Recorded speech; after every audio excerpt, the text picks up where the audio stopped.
Welcome back to Family Justify. What happened next wasn't loud, but it changed everything. Now, let's begin. The toast wasn't meant to celebrate anything. I understood that the second my father stood up and the room went silent. 23 relatives, crystal glasses, a dining table I had quietly helped pay for more times than anyone knew. My name is Hannah Brooks. I was 32 years old, and in that moment I was still foolish enough to believe family dinners were harmless. My father raised his champagne and smiled. A toast, he said evenly. Some children make their parents proud, others just take up space. The laughter came fast and confident, not awkward, not uncertain. Every head turned toward me. My mother stood beside him, smiling like this had been rehearsed, like this moment had a purpose. I didn't argue. I didn't ask what he meant. I didn't need to. I set my glass down, took my coat, and walked out while the laughter followed me to the door. No one stopped me. As I drove away, one truth settled in hard. People only humiliate you like that when they're certain you'll still keep paying afterward. The night after that dinner, I sat alone in my condo with the lights off, listening to the refrigerator hum. The silence felt earned, heavy, familiar. The truth was, none of this started at that table. It started 5 years earlier when I was 27 and running on caffeine and deadlines. I worked mornings at a medical billing company, processing insurance claims from 7 to 3. After that, I drove home, changed clothes, and opened my laptop for freelance design work until midnight. Sleep came in fragments. Weekends blurred into spreadsheets. That was the year my sister Claire got engaged. My parents rented a country club, ice sculptures, a champagne fountain. My mother beamed as she introduced Claire and her fiancé to everyone who mattered. 3 days before the party, my phone rang. Hannah, my mother said, voice trembling. We're short on the catering bill, just this once. I paid the $1,200 without telling anyone. I always paid without telling anyone. My apartment back then was a studio with thrift store furniture and a table I built from scrap wood. I tracked every dollar in a budget spreadsheet. Not because I was saving for myself, because I knew the way you know when a storm is coming that my parents would need rescuing again. And they did. Mortgage shortfalls, lapsed insurance, utilities about to be shut off, a transmission repair, dental work they had ignored for years, property taxes they forgot. Each call came with the same promise. We'll pay you back. They never did. Every Sunday I drove over with groceries I bought and checks I wrote.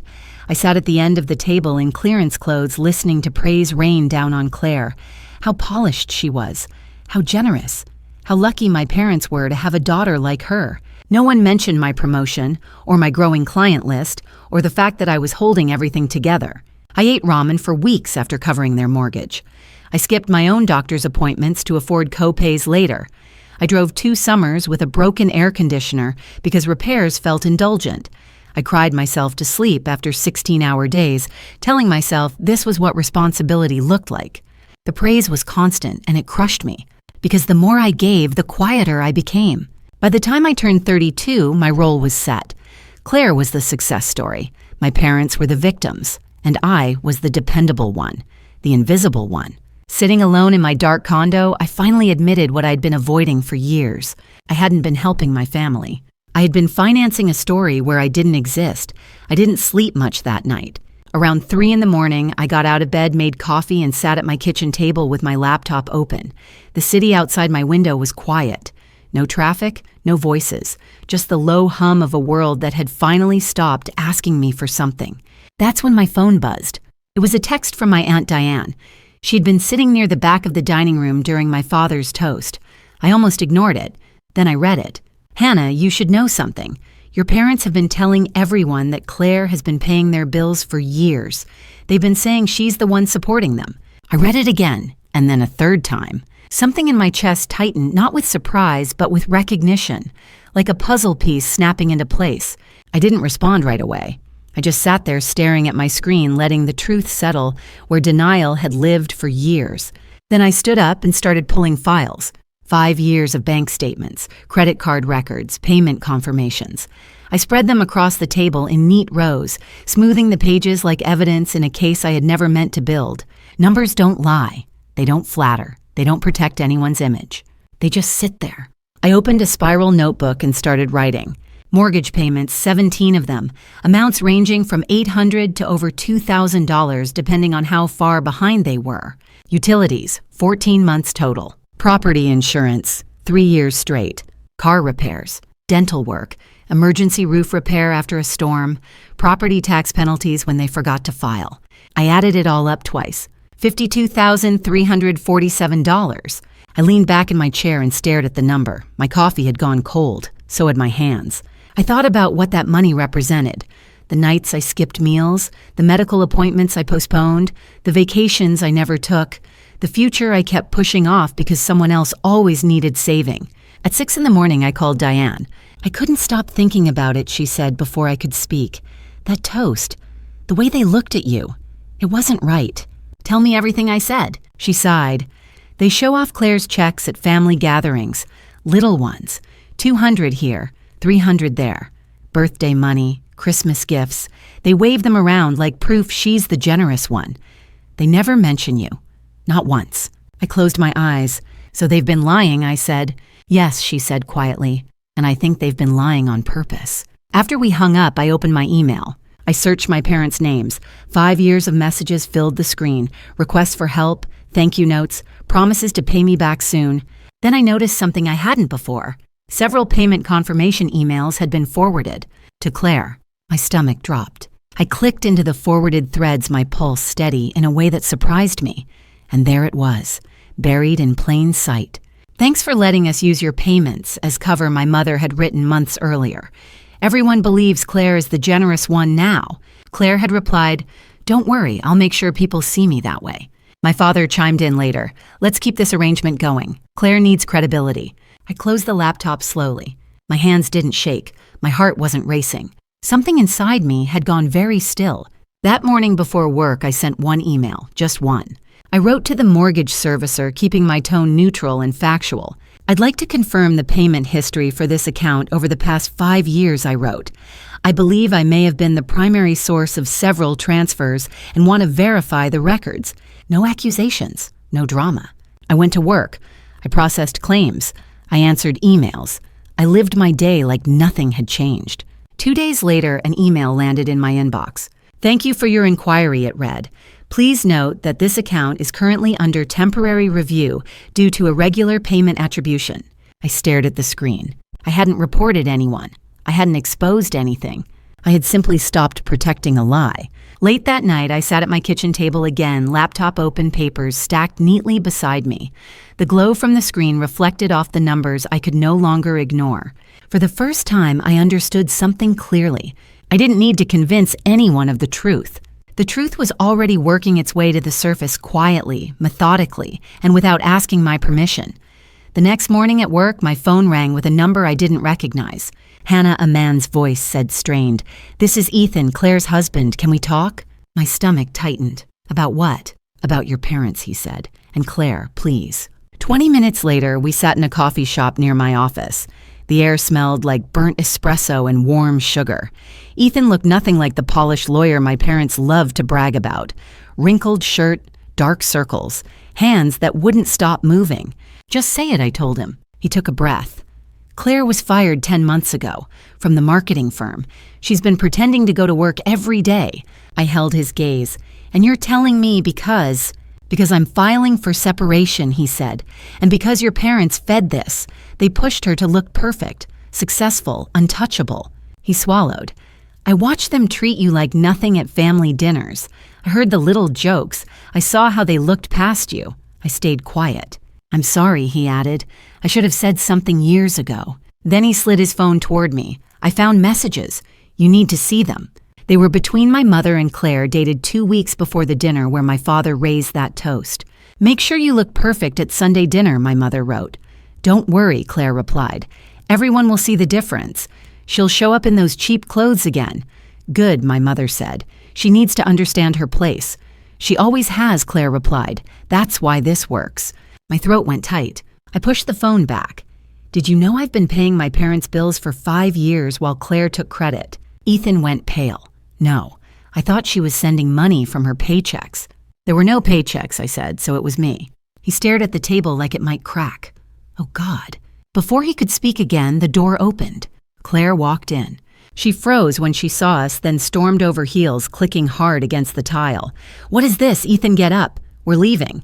"We're not," he said quietly. Her eyes snapped to me. "What did you tell him?"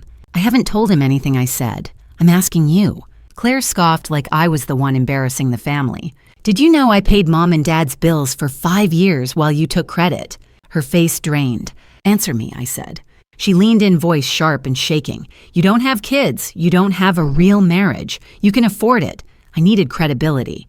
Ethan's family expected me to look like the good daughter. You were never going to be that. Ethan looked sick. The shop had gone quiet around us. Even the barista stopped calling orders. I set my cup down like it was evidence. "It matters," I said, "because I'm done being your family's ATM. I sacrificed everything while you collected applause. And I finally see you." Claire's voice cracked. "So you're going to ruin me." I kept mine level. "You ruined yourself when you decided my money was your image." I turned to Ethan. "I'm sorry you're finding out like this." Then I walked out. No speech, no scene. Just one clean exit and the first honest breath I'd taken in years. That evening, my doorbell rang at 8. I knew who it was before I looked. Through the peephole, I saw my parents standing in the hallway. My father's jaw was tight. My mother's hands were clasped like she was praying. I opened the door and didn't invite them in. "We need to talk about what you've been spreading," my father said. "This ends tonight."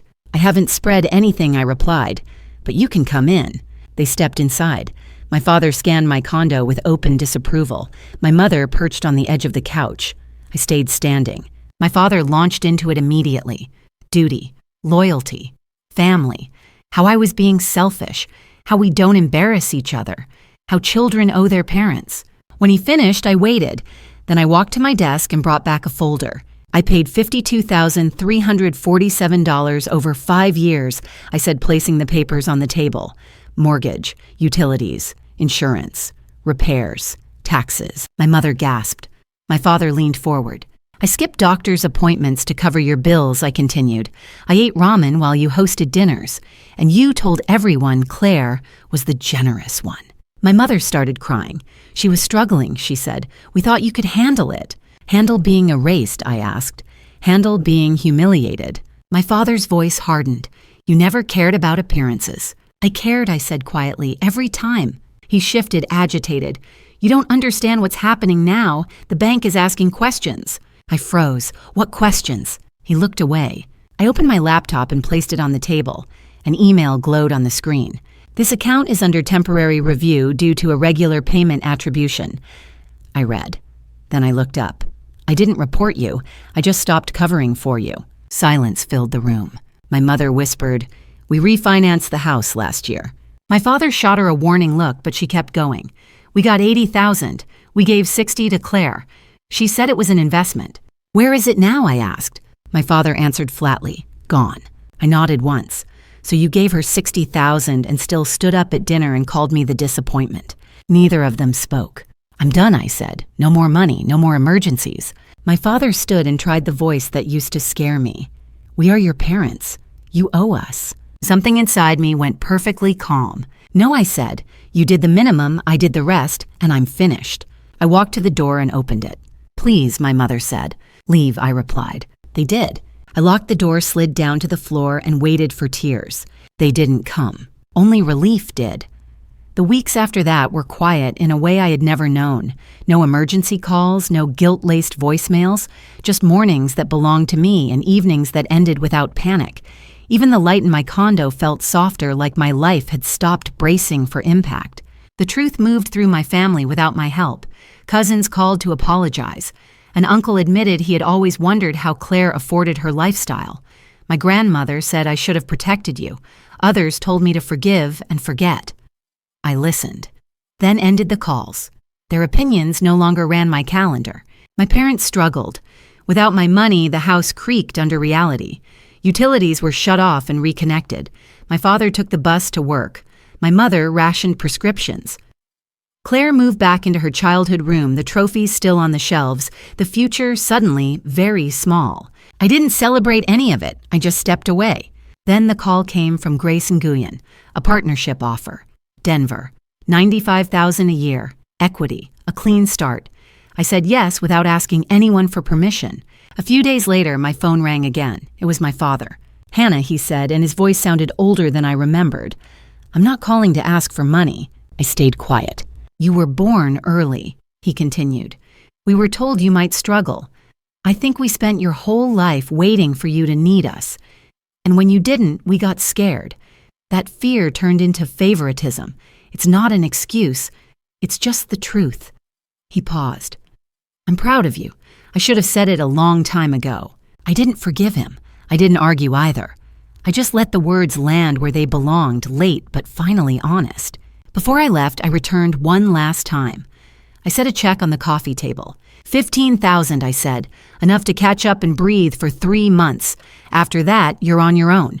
My mother whispered, "Why would you do this?" "Because I'm closing this chapter with terms I said, not bitterness." 6 months later, I stood by my window in Denver as the sun rose over the mountains. A clean kitchen, a quiet coffee table, therapy on my calendar, a small anonymous blog where I wrote about money boundaries and family pressure so other people could stop bleeding in silence. I stopped explaining. I started enforcing. And this is the part of the story that stayed with me long after everything else settled. Hannah didn't lose her family that night at the dinner table. She lost the illusion that love could be earned by endurance. For years, she believed that if she stayed quiet, paid the bills, and kept the peace, someone would eventually notice her worth. But what actually changed her life wasn't confrontation or revenge. It was the moment she stopped rescuing and started choosing herself. This story reminds us that generosity without boundaries slowly erases you, and silence doesn't protect relationships built on imbalance. When you document instead of explain, when your help has limits, and when your future no longer depends on being useful, clarity follows. Walking away isn't giving up. Sometimes it's the first time you finally stand on your own side. So let me ask you this. Have you ever been the one who gave everything while someone else took the credit? Drop your story in the comments. And if this resonated, please subscribe, and share Family Justice Files. Your support keeps these stories coming.